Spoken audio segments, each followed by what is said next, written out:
so akomi awa miraculeusement grâce nzambe toyoka epene ozo mbote ndeko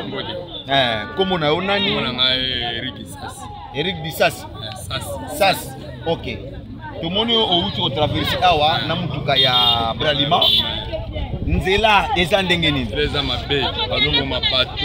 yo moni bibembe na nzela lali ba kati batu bambeli ba mitu apa ba kati batu bibembe nzela mobima moye kuta kolobeza te na nzela tozomona ta soda moko te na nzela tozomona ka ba bibima batu kufi tosenga intervention nzela funga ko tozana ba famille ba musuto kangami ba famille batika na kini foto zonga to kuta ba famille na biso batu bakimi bakufi na baoba baza vivant bakati baza na ngambo awa ba mama batelangani place ko vendre ezate na ba village wana bazo gauche bana miki ko kata bango mitu bazo za mutu wa mutu bazo beta nango bale mutu wa mutu babeta nango bale biloko nyonso gouvernement zo la solution nzela bana ne fungama ko ezana eloko mutu ko leka force ke gouvernement biso za l'est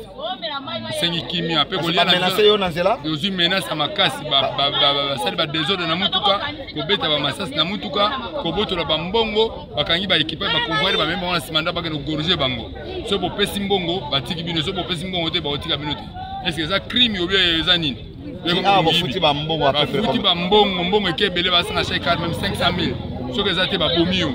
bato beta masasi te ba mituka batu gouvernement sur la solution na to mona makambo te na mboka l'état zali l'état de solution makambo nzele fungo ma disciple biso tozonga passe l'équipe lo akolia na bandunda eza soute bato ba souffrir na bandundu biloko e matière comme cher to koliana merci beaucoup